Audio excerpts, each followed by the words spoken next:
Badan Narkotika Nasional Provinsi Bali merilis hasil kinerja selama 2024, Senin tanggal 23 Desember tahun 2924.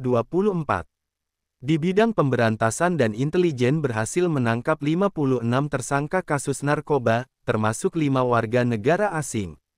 Sedangkan barang bukti diamankan paling banyak ganja 27.349,77 gram atau lebih dari 27 kg. Menurut Kepala BNNP Bali Brigjen Pol Rudi Ahmad Sudrajat, penyalahgunaan dan peredaran gelap narkotika merupakan masalah di setiap wilayah bahkan di seluruh negara dan termasuk ke dalam kejahatan luar biasa yang menjadi ancaman ketahanan negara. Oleh karena itu dibutuhkan perhatian yang serius sesuai dengan program Astacita Presiden Republik Indonesia yang salah satunya yaitu memperkuat reformasi politik, hukum dan birokrasi serta memperkuat pencegahan dan pemberantasan korupsi dan narkoba.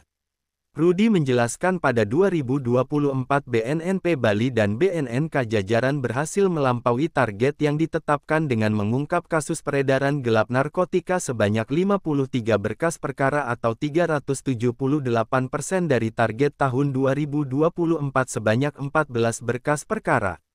Berdasarkan kasus tersebut, dari 56 pelaku ditangkap, terdiri dari 17 orang berasal dari Bali, 34 dari luar Bali, dan 5 WNA. Dalam pengungkapan kasus narkotika tersebut, pihaknya fokus pada bandar atau pengedar untuk memutus jaringan peredaran gelap narkotika yang masuk ke Bali. Adapun salah satu modus yang paling banyak diungkap dari peredaran gelap narkotika yaitu melalui paket kiriman. Dari data jenis narkotika yang diungkap, narkotika ganja dan sabu-sabu masih menjadi jenis narkotika yang paling banyak disalahgunakan.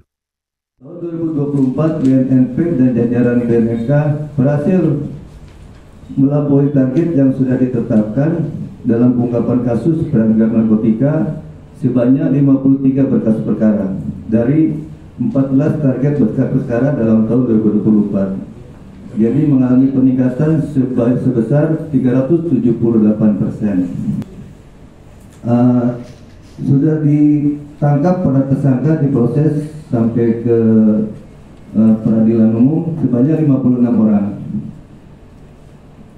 Kemudian terdiri dari tersangka 17 orang berasal dari Bali, 34 orang berasal dari luar Bali, dan 5 orang berasal dari warga negara asing. Dalam pengungkapan kasus narkotika tersebut, BNNP Bali berfokus pada bandar atau pengedar untuk memutus jaringan peredaran narkotika yang masuk ke Bali. Dalam upaya mendukung reformasi birokrasi melalui pembangunan zona integritas, tahun ini BNNK Denpasar meraih predikat wilayah bebas dari korupsi dari Kemenpan RB. BNNP Bali dan BNNK jajaran selalu berkomitmen mendukung program pembangunan zona integritas. Tujuannya dapat memberikan pelayanan prima kepada masyarakat sehingga semakin dipercaya serta kehadiran BNN dapat dirasakan dalam melindungi dan menyelamatkan masyarakat dari ancaman bahaya narkotika. Kertanegara melaporkan.